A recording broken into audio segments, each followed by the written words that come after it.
What up, YouTuberverse? It's your boy RB back again for another one.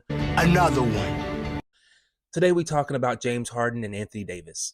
Let's get right into it. Nuance Machine episode 23. Let's kick it. All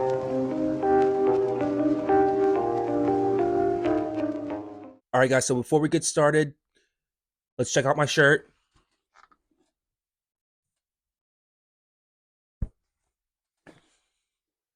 You can find this at my shop, breezysprints.com, where you can find all original designs printed on high-quality tees, tank tops, sweatshirts, and hoodies. All designs are made by yours truly, and without further ado, let's get right into it. Right now, James Harden is a bit of an enigma. Like, the narrative around him has always been that he fades in the playoffs. I've mentioned this quite a few times already. And, well, he had one of his best games in game one. 45 points, got the win without Joel Embiid. Like, everybody was really excited about that. Everybody was like,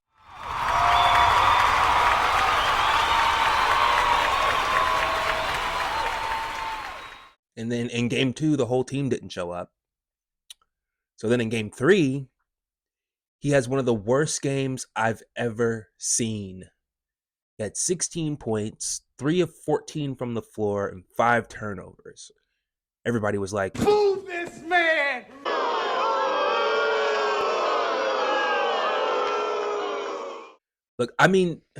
Look, this city was ready to ship him to Houston, and I'll admit that I was one of those people.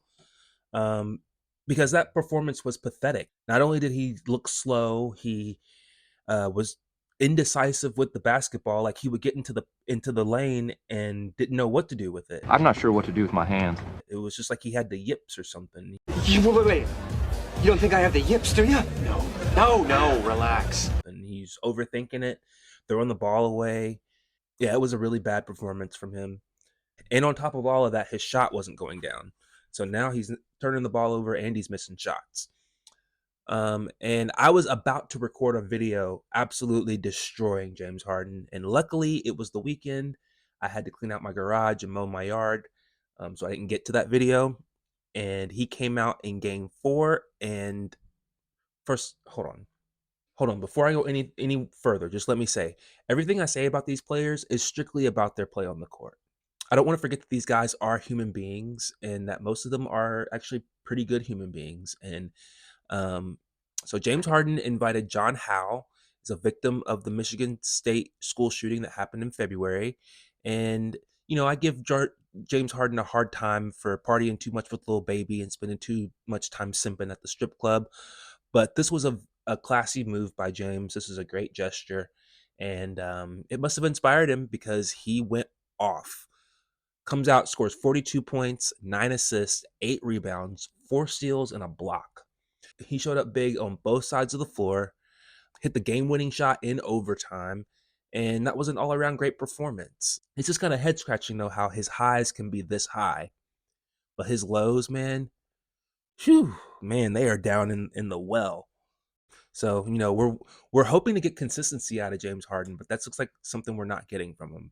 One thing I definitely want to point out is how these games come down to the smallest details. I mean, Tobias Harris shoots this ridiculous air ball, and it ends up right in the middle of PJ Tucker's hands.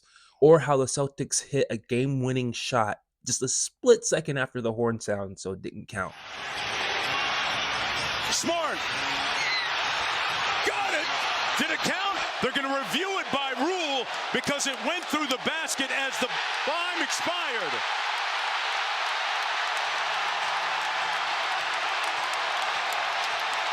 You can tell by the crowd reaction that he didn't get it off in time. Trigger on the floor. It was a central basket from review.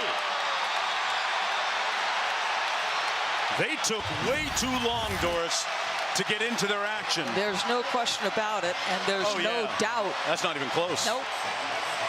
Like, these small moments decide the biggest of games. And it just goes to show you that to go all the way and win a championship, you do need a little bit of luck on your side. Anyway, James Harden's doing his best Dr. Jekyll and Mr. Hyde impression. And you know who else is doing the exact same thing? Anthony Davis. So in game 1 against the Warriors, he went for 30 points and 23 rebounds, 4 blocks. Got the win. Game 2, he only scored 11 points, went 5 of 11 shooting, from the floor, 7 rebounds, and had a plus minus of -22. That's terrible. And they lost. Then in game 3, he had 25 points, 13 rebounds, and a win.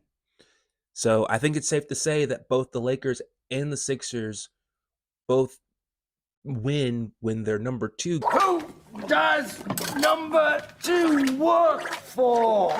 guy steps up and plays well. Because their number 1 guys are pretty consistent. I mean, LeBron James and Joel Embiid, you pretty much know what you're getting from those guys every night. But James Harden and Anthony Davis, as they go, their teams go.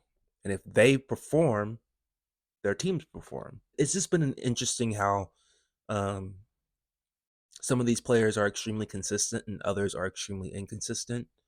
And, that's not really, I don't want to say that as a knock on James Harden, but, you are, 34 years old? How old's James Harden? Let me look this up real quick. So James Harden's 33 years old.